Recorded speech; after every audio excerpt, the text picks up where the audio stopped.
Tennessee Republican Senator Marsha Blackburn, also a member of the Senate Judiciary Committee. So, in essence, what's going on here is the Department of Justice is trying to figure out if there is cause and if there is evidence to charge former President Trump with some sort of criminal indictment. I mean, that would set historical precedent here. And as Senator Grassley said, you've got a committee that is doing their work, and they're going to move forward with that. And of course, one of the things that we have been focused on at Senate Judiciary Committee is all of this with Hunter Biden and trying to figure out if the FBI was indeed developing a plan to push aside any of that derogatory information about Hunter Biden and use that to influence the outcome of the 2020 election. If I could, let me get to Hunter Biden in just a second, because I want to ask just again here about President Trump, because here's what the Washington Post said. Carol Leonig and her colleagues, and she'll be joining us coming up later on this hour. No former president has ever been charged with a crime in the country's history. In cases when investigators found evidence suggesting a president engaged in criminal conduct, as with Richard M. Nixon and Bill Clinton, investigators in successive administrations concluded it was better to grant immunity or forego prosecution. One goal was to avoid appearing to use government power to punish political enemies and assure the tradition of a peaceful transfer of power. Is this DOJ throwing that principle out the window? We will have the opportunity to question Merrick Garland at a point in the future. I don't know anything about what they're doing at DOJ with this investigation. It would be completely inappropriate for me to give a comment on something or an investigation that I know nothing about.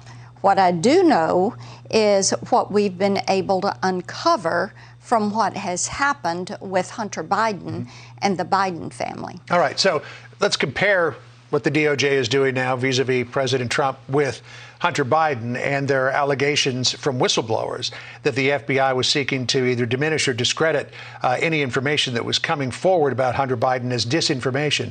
In a letter that he wrote to Merrick Garland and Chris Wray on July the 25th, Chuck Grassley said the following: "The allegations provided to my office appear to indicate that there was a scheme in place among certain FBI officials to undermine derogatory information connected to Hunter Biden by falsely suggesting it was disinformation."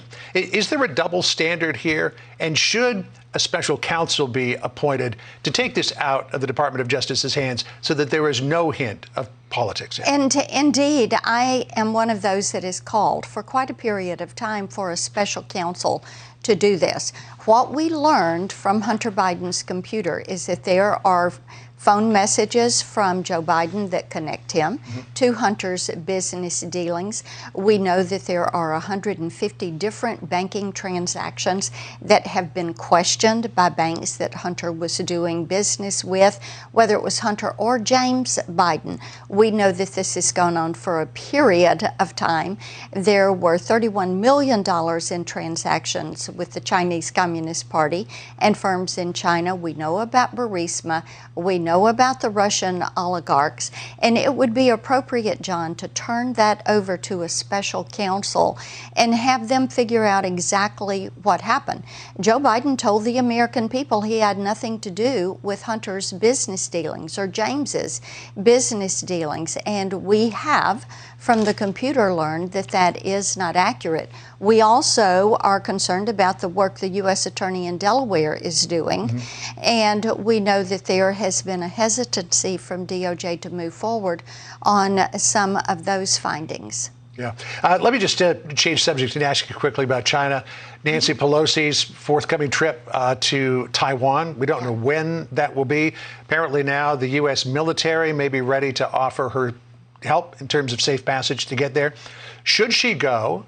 There are a lot of Republicans who are saying absolutely she should go. I wonder where you come down on this. Yes. Would you want to go with her? Oh, you know, we have been working on getting into Taiwan and to some of the other areas over there in the Pacific Islands, which are going to be vitally important to us, because we don't want the Chinese Communist Party to end up running basically that area over in the Indo-Pacific.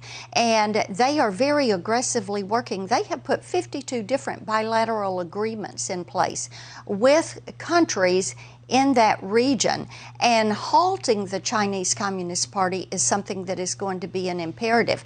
Pelosi should go to Taiwan. Other members of the House and Senate ought to be making trips to Taiwan and sending that message that we, the United States of America, will be there to support Taiwan. Yeah, if the Chinese military gets a lock on that region, it's going to be trouble for us, no question. Yes, indeed. Senator Blackburn, good to see you today. Thanks for coming in. Thank you. Appreciate it. Sandra?